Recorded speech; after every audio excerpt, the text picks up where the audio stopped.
រសួរពុកម៉ែបងប្អូនថ្ងៃនេះខ្ញុំធ្វើពីរបៀបឆាតកួនគ្រឿងក្នុងសាច់មាន់ឲ្យមានរសជាតិឆ្ងាញ់ជាដំបូងគឺយើងត្រូវយកតកួនទៅបន្លែស្លឹកឲ្យអស់ចេញសិនបន្ទាប់មកគឺយើងត្រូវយកតកួនទៅលាងទឹកឲ្យស្អាតបងប្អូនតកួននេះខ្ញុំបានទិញពីផ្សារដែលអ្នកភូមិគាត់យកមកលក់ផ្ទាល់បងប្អូនយើងទិញតកួនពីអ្នកភូមិរបស់យើងផ្ទាល់អញ្ចឹងគឺធានាសុវត្ថិភាពគឺអត់មានជាតិគីមីប៉ះពាល់ដល់សុខភាពយើងទេបងប្អូនបន្ទាប់មកទៀតពេលយើងបន្លែតកួនចេញស្អាតហើយទើបយើងយកតកួនទៅលាងទឹកឲ្យស្អាតយើងលាងឲ្យស្អាតពី3ទឹកទៅកុំឲ្យជាប់ដីជាប់កតិកទីឲ្យយើងបរិភោគទៅគឺស្និទ្ធមាត់ណាបងប្អូនតកួនដែលខ្ញុំបានទិញផ្ទាល់ខ្លួនឯងបងប្អូនខ្ចីអត់មានចាស់ឬក៏ពិបាកកាច់អីទេបងប្អូនកាច់តែនឹងដៃមកល្បេះមករហួកតែម្ដងបងប្អូនបន្ទាប់យើងលាងពី3ទឹកឲ្យស្អាតសោះឲ្យសម្រស់ទឹកតកួននឹងឲ្យស្រស់ទឹកទៅណាបងប្អូនយើងបរិភោគបន្លែត្រកួនក៏មានសារៈប្រយោជន៍ដល់សុខភាពរបស់យើងដែរបងប្អូនព្រោះបន្លែត្រកួនគឺមានជាតិសារធាតុជាតិដែកបងប្អូន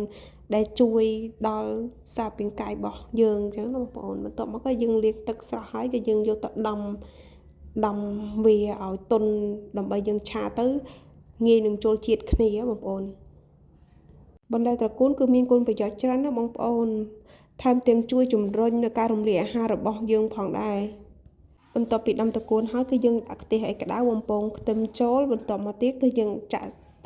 គ្រឿងក្នុងសាច់មាន់របស់យើងចូលរួចយើងឆាឲ្យសព្វចូលជាតិគ្នាចាបងប្អូនពេលបន្ទាប់ពីយើងបានឆាសាច់មាន់ឲ្យចូលមើលទៅរាងឆ្អិនល្មមយើងដាក់ស្ករសនិងរ៉ូឌីទឹកត្រីនិងប៊ីចេងបន្តិចមកបន្ទាប់មកទៀតយើងឆា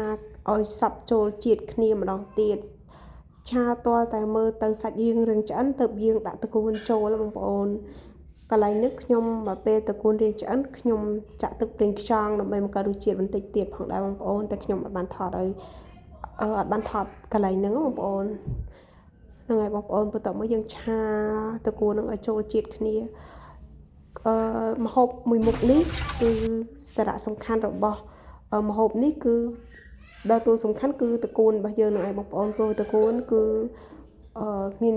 វាជួយសុខភាពរបស់យើងបងប្អូនចាបងប្អូនចាអរគុណបងប្អូនសម្រាប់ការទស្សនាដល់វីដេអូនេះបងប្អូនសូមកុំភ្លេចជួយចុច like និងជួយចុច subscribe ដល់វីដេអូរបស់នាងខ្ញុំផងខ្ញុំនឹងធ្វើវីដេអូក្រោយៗបន្តទៀតបងប្អូនអរគុណជម្រាបលា